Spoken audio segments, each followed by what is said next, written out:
Hello and welcome to another random stuff you probably didn't know about.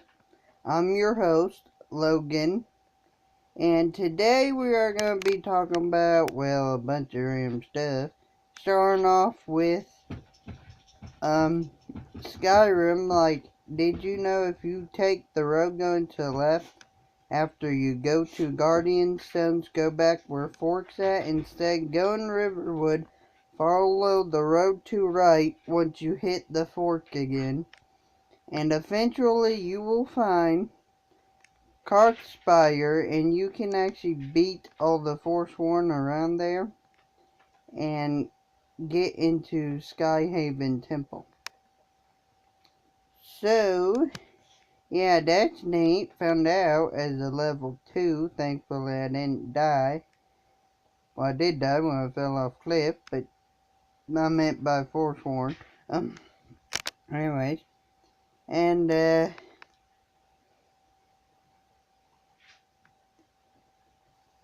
in the, Lord of the Rings movie, the Fellowship of the Ring, when Gandalf hits his head, that was not actually part of the script. That was actually just kept in there because Peter Jackson thought he did a really good job about staying in character with it and stuff. Sorry, I take off my glasses because of the glare on the camera with them.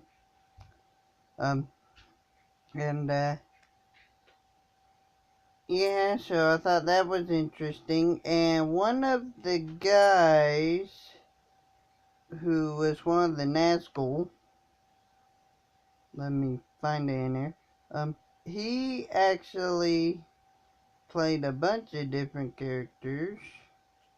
And his son was Arwen's and Aragorn's son. So, yeah, I thought that was interesting. And it is this thing. I don't know if y'all can read that, so I'll put up camera.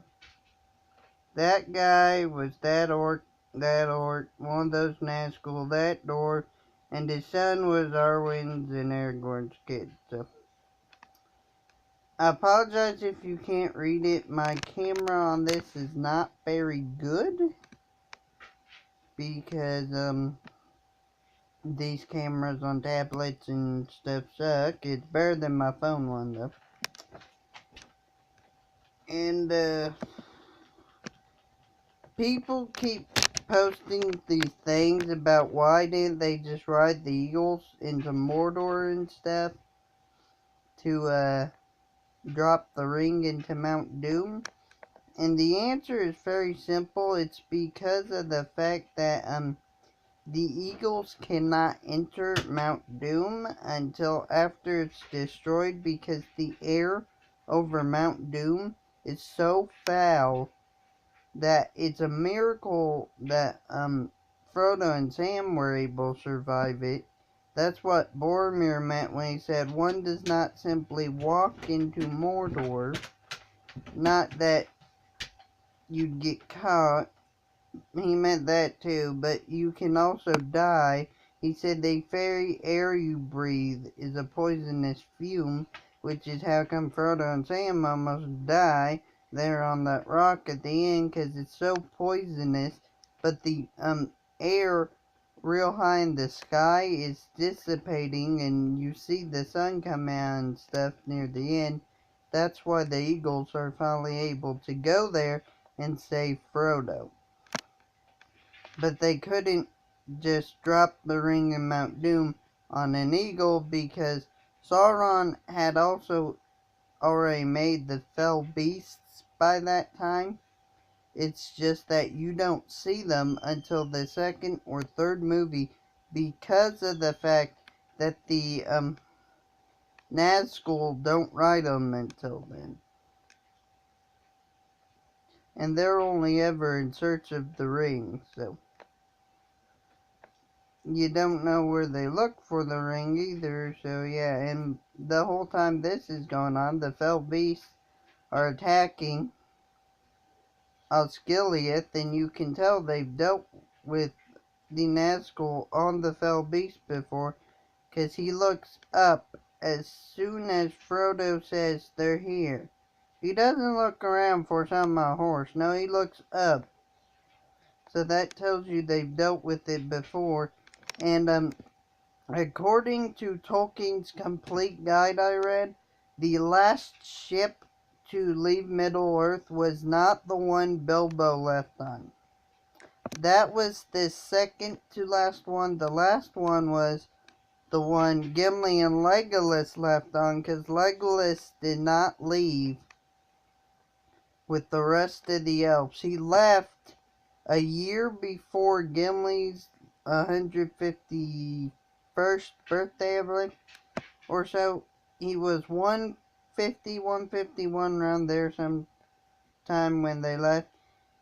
And they went to Valinor, and he was the only dwarf to go, Gimli was, after he left his kingdom in the glittering caves in the Helm's Deep area, which he actually, if you read the book, fights in to help protect women and children.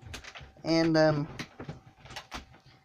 he finds a dwarven civilization there. He starts one, and then a year before he dies, they go Valinor. He goes with Legolas, and he dies a year later at Valinor, but in complete peace. So he's not like freaking out or anything. He loved it there.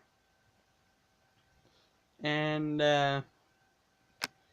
according to what I've watched on YouTube and stuff, on different people's channels, I'm not subscribed to any of them, I just looked this random stuff up.